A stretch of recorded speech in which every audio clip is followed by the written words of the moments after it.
Tervist, mina olen Robert Rannast, võite mind ka vahepeal kutsuda Rulloks. Aga mina olen Romet, te võite kutsuda ka mind trompetiks. Ja selles videos me räägime sõjandusest, täpsemalt kuidas sõda võita, milline sõda on, rivikorraldusest, tulirelvade arengust ja kuidas sõda peeti. Täpselt nii. Oi vittu see!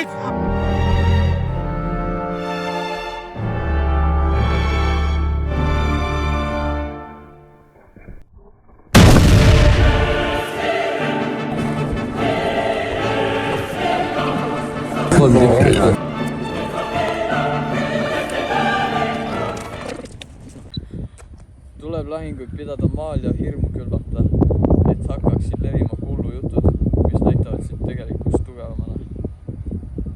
Neid, kes alla annavad, tuleb hästi kohelda. Halvasti, aga neid, kes vastu panevad. Selja tagust tuleb kaitsta. Kodus ja kodumaal valitsegu rahu ja üksmeel. Vallutatud maa tuleb rajada kindel toetuspunkt, mis asuks tähtsamate liikumisteede ristumispaika. Uus rivikorraldus. Tulirelvade arenguga muutus sõjaväe rivikorraldus. Musketeerid paigutati mitmesse järjestikku, riktu tavaliselt kuude kaupa. Esimene rida lasi seejärel... Oleme nahhai.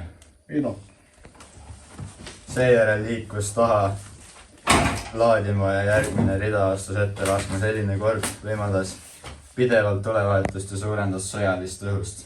Rivikord vajas head distsipliini ja harjutamist, kuid muutis sõjaväe palju organiseeritumaks ja tõhusamaks kui varem.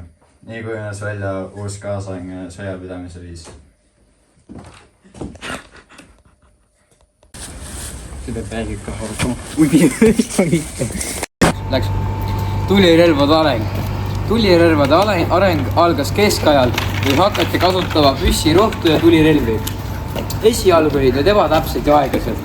Kuid ajapikku muutusid relvad täpsemaks, tõhusamaks, 16. sajandil ilmusid musketid. Raudtoruga tulirelvad, mis olid palju võimsamad kui varasemad käsitulirelvad. Samal ajal hakati valmistama ka tugevamaid raudmõõku ja paremaid soomuseid, kuid tulirelvade levikuga tuli raskest soomusest loobuda, sest see muutus tulutuks. Tulemuseks oli see, et sõjapidamine muutus rohkem tulirelvade toetuvaks ja ratsaväe tähtsus vähenes. Tavai!